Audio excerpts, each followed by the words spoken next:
Okay, man. Uh, let's see. Morning, kitty cats. How y'all doing? Okay, I'm gonna crawl up to my little spot. The sun is rising. Uh, I completed, for the most part, a 5-day fast, and I don't know, man. I definitely look forward to doing it again. Uh, and yesterday, kind of refed. I ate a lot, but I ate really healthy, and and then uh, but I guess I should sit and share my experience with who? I don't know. I have yet to figure out what YouTube's about. A friend of mine's like, "Hey, you should get on TikTok. You can get an audience." I'm like, I don't really know if I want an audience. Like I'm not really sure if I'm talking to myself, to humanity in general, or to you know, like a few people that I know that do watch this video, which I really do like, kind of. So I guess I want an audience. Oh, okay. Anyhow, look at that beautiful sunrise. So yeah, 5-day fast. I don't know. Yeah, I should post my last video. I looked at it, it's like I'm kind of drunk, but not really, just from not eating. But so yeah, yesterday I ate green beans, sardines, and Chinese sausage. Um, and yeah. Oh, and eggs. Uh, but I noticed that I did sleep deep during the fast. You know, and I slept late. Like, I did have a hard time going to sleep. That was the hardest thing about the fast, and I found that in general is that you can kind of, first off, you don't get that hungry, especially if you enter ketosis before the fast. You don't get too hungry, but I find your body sometimes can be uncomfortable at night, and yeah, there's a little antsiness there. Food is a major survival thing, obviously. So when you take that out of your life, sometimes you don't necessarily feel a sense of calm, and so there are times when you feel both low energy, but also uh, like an antsiness. Like you can't just sit down. You know, you're looking for tasks to complete. But anyhow, so yesterday I ate, and then this morning I woke up like at 4:30, and I got solar in the cabin and I got internet in the cabin, so I have fast internet, which is okay, I guess. But my phone was not charged, and I was kind of grateful because I'm really enjoying. Sorry, that's okay.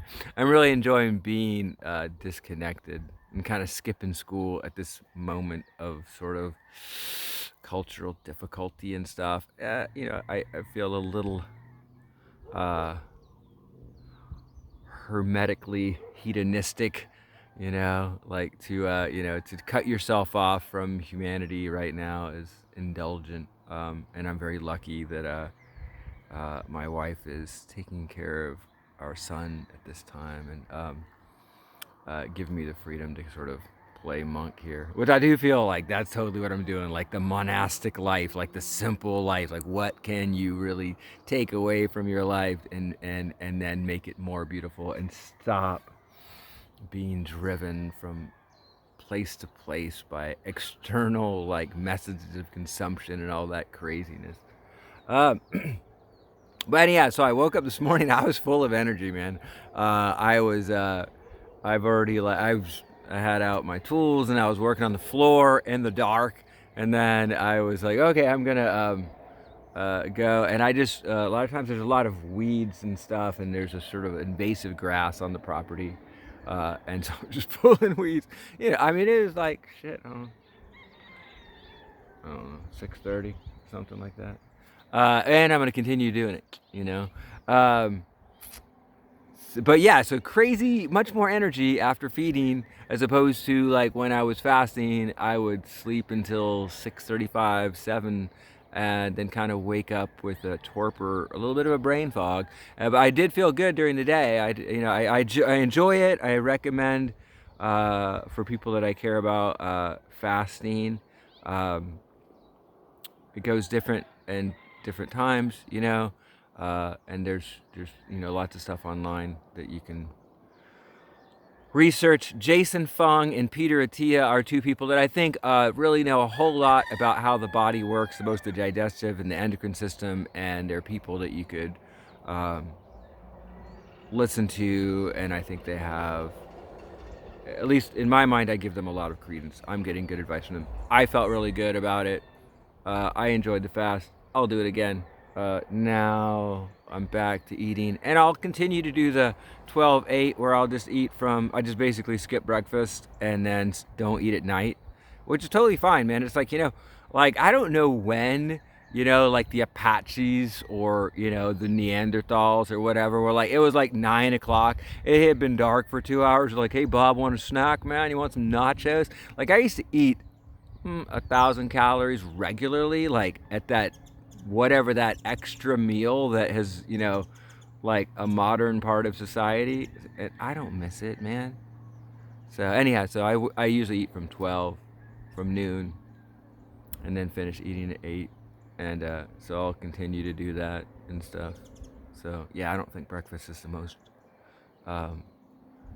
important meal of the day. And actually, ghrelin, the hormone, ghrelin, yeah, the hormone that creates hunger is actually timed. So if you feed yourself at every morning, then before you do that, before you eat, that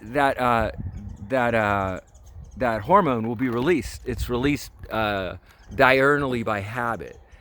So now, like maybe for a week or two, like I was hungry for breakfast, but now like I'm never hungry until noon now.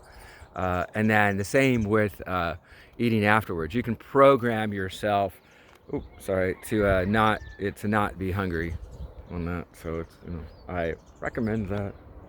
There's the sun, y'all. Oh man.